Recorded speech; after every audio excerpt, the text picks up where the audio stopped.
Hello and welcome to Royal Air Force Halton.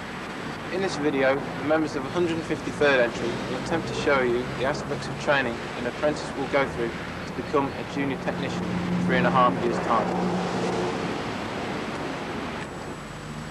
One of the aspects of training is on trade. Here down at the bays we do practical work on the aircraft themselves, on the airframe side, and also on the propulsion systems. And let's take a look inside.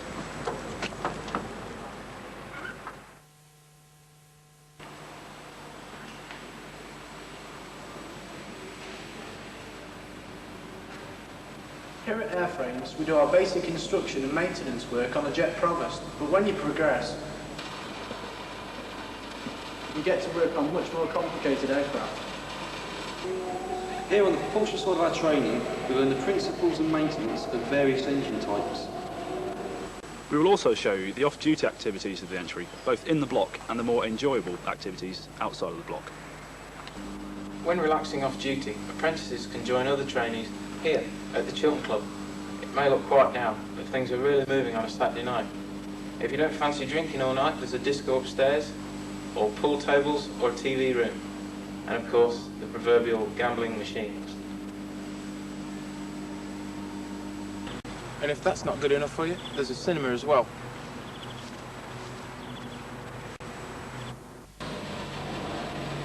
Hello. In this part of the film, we are going to introduce the airframes part of training. This phase encompasses 1.5 years of the training schedule.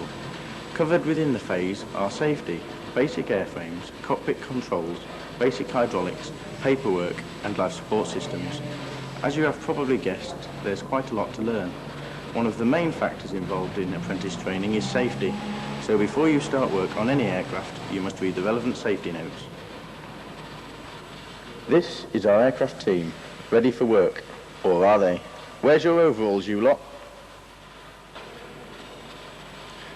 Have you all read your safety and servicing notes? Go on then.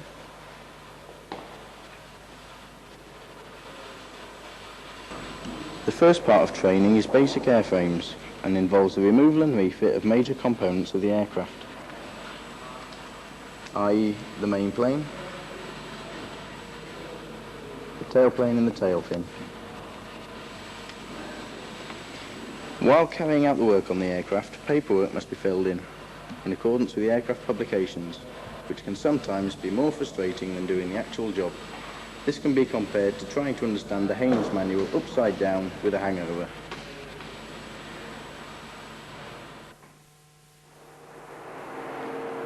On this phase of our training, we deal with aircraft hydraulic systems. Here you can see functional tests being carried out on the hydraulic system of a Hunter aircraft. Here you can see the flaps being operated.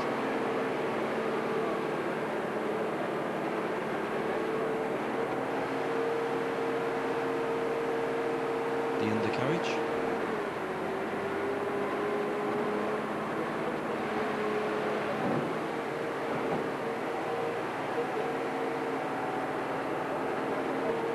And the air brake.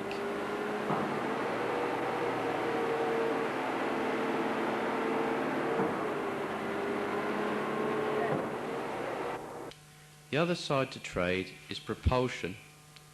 This is a sectioned gas turbine engine. At the front is the compressor. This forces air into the combustion chamber where fuel is added and burnt.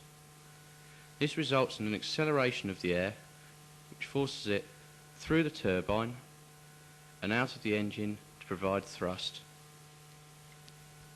Here we see the Gnome engine, which is used in helicopters. This is the engine which we strip and rebuild. When rebuilding the engine, we need to know how to torque load nuts and bolts and how to wire lock components. Wire locking has to be to a very high standard since it affects the safety of the aircraft and its pilot. Another factor of safety is tool control. This is achieved by using numbered tags. Whenever somebody takes a tool out of the cupboard, they must hang a tag in its place with their number on it. Also, to highlight which tools are not in the cupboard, each tool has an orange shadow behind it. These are the numbered tags with people's names alongside them. These are the engines ready for spin testing. This is essentially running the engine without fuel. This is the final test of the engine. Here we see a completed overhauled engine arriving at the spin test cage.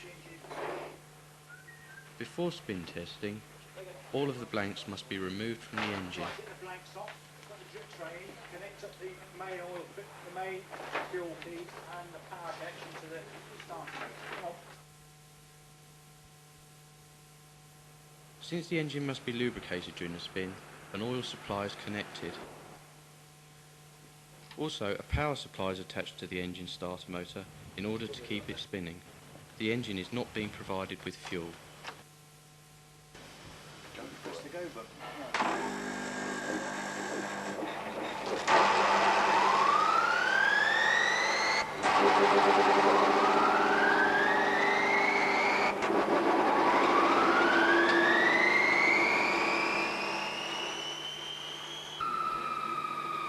In order to check the rebuild and reliability of the engine, the time taken for it to run down is measured. For the gnome engine shown, the rundown time has to be a minimum of 40 seconds. If the rundown time is less than 40 seconds, this shows that something in the engine is rubbing. The engine will therefore have to be stripped and rebuilt again, so that the fault can be found and rectified.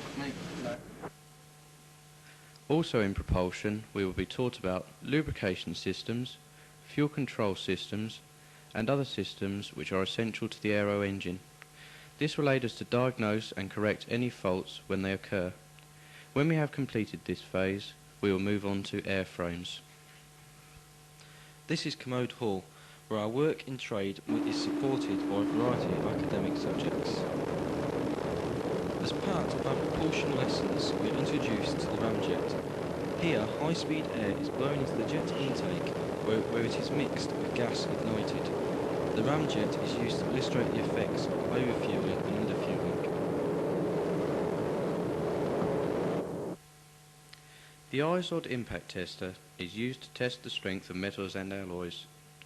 The strength of the material is directly read from a gauge. The apparatus is used during materials science lessons. The linear air track is used to illustrate the conservation of momentum during engineering science lessons. Here we have a Van de Graaff generator which illustrates the effects of electrical discharge. The large sphere is charged to a very high voltage which discharges across the air gap to the small sphere. During academic subjects, apprentices are expected to be able to write their own computer programs. Here we can see some apprentices sitting the dreaded exam. An exam is sat at the end of each phase.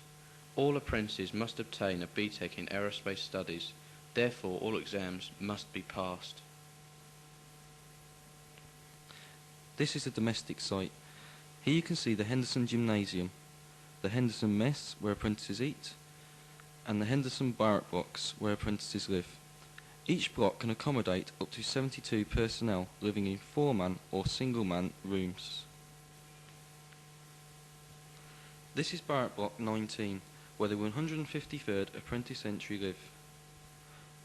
On each Monday evening, all apprentices have a domestic evening to clean the barrack block ready for inspection next day.